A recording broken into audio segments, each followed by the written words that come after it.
Hi, I'm back. It's Teresa with Indigo Moon Arts, and we're going to pick up where we left off, which is we have now dried the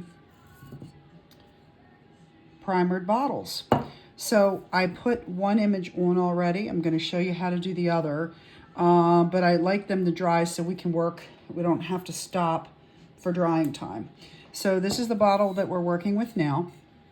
And I'm going to show you how I size the image and how I apply it. So we have our image here, and you can see that it is slightly bigger than the curve, meaning we're not on a flat surface. And anytime a design or image is going to bend, that's where you have the potential for more wrinkles and things don't work as well.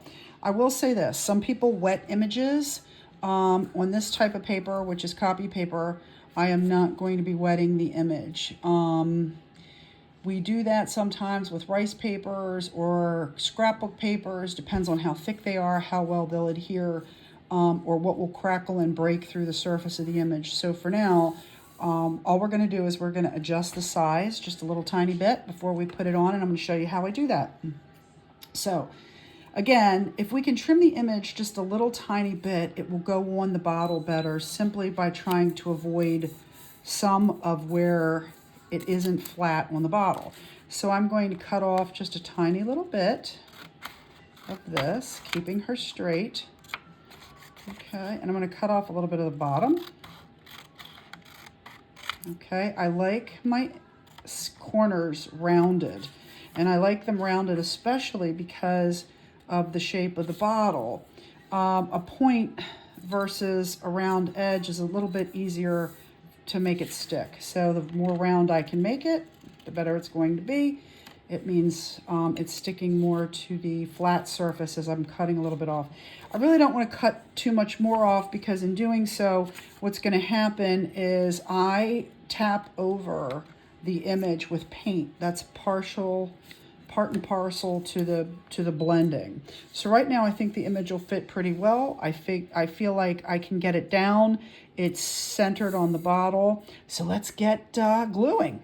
It's really simple. So for this purpose, it sounds like, oh, okay, well, what can you really show me here? All I'm going to show you here is how much product I use, what size brush I use. You can use different things. Other people might use different things.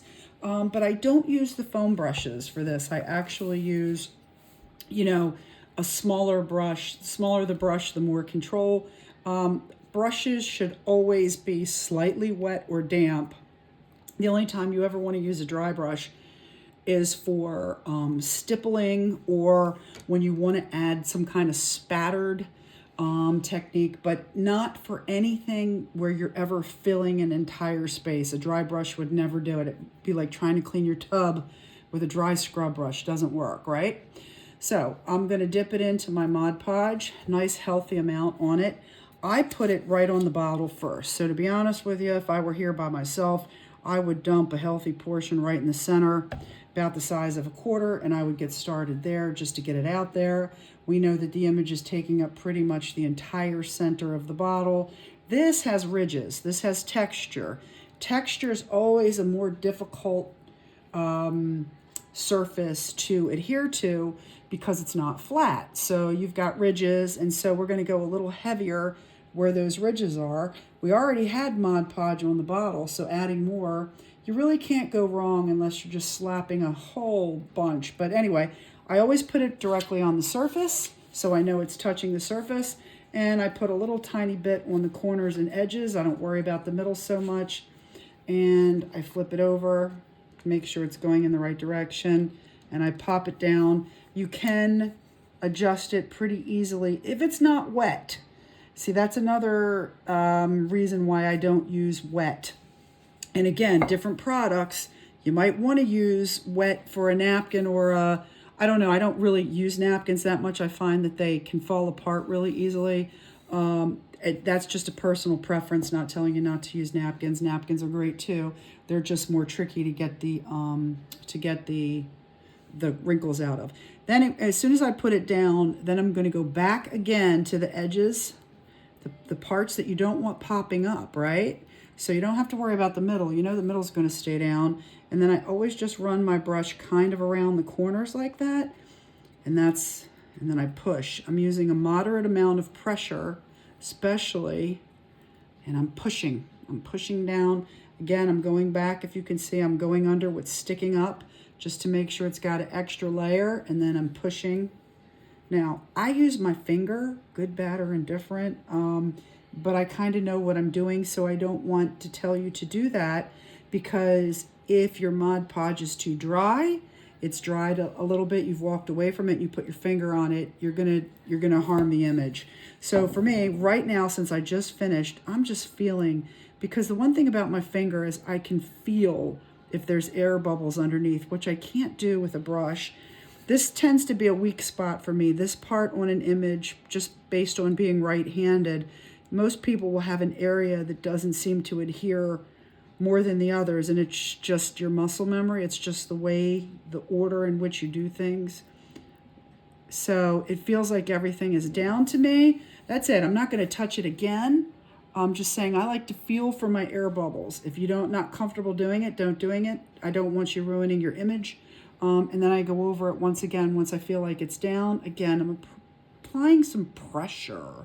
I'm not just letting my brush roll across. I'm actually pushing my brush down on the image to pull out any air bubbles. Again, this is technique. You could end up harming your image if you press too hard.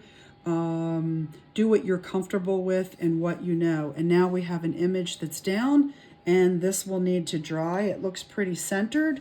Again, we're going to blend around it. We're going to cover the corners a little bit, and we're going to pick our colors next and so forth.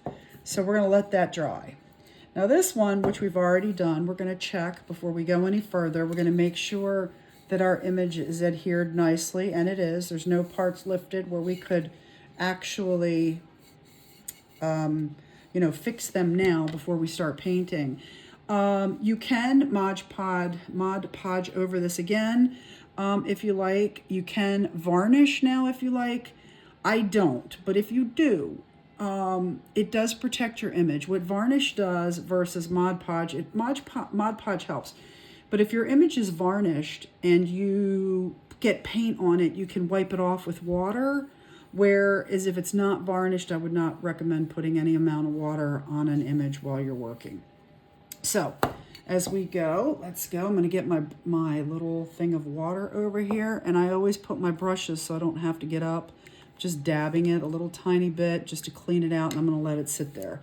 So now I have to pick my colors, and as you can see, this is kind of a muted pastels. It's got some grays, some muted like aqua blue, kind of, or teal green blue family.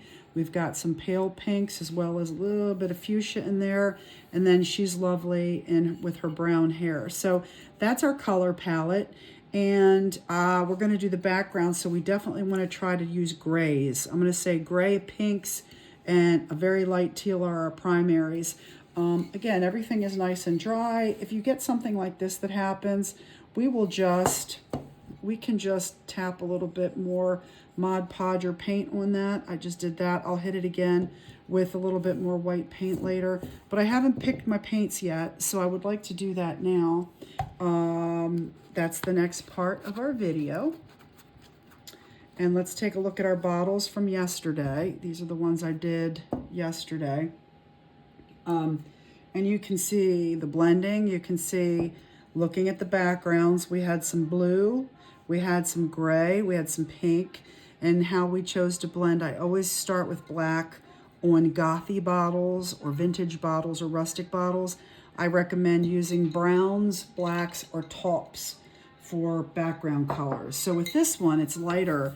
Black might be too much unless we were kind of going for like a raku background, which is kind of like this. Raku is a pottery technique where it looks, oh, see, that'll dry. That's just glue. Anyway, that's kind of what the back of my bottle looks like. You can see. So, and then it goes to pinks and grays. But for this bottle, I might actually do a gray or a taupe. I'm going for drama. That's why I use the dark colors.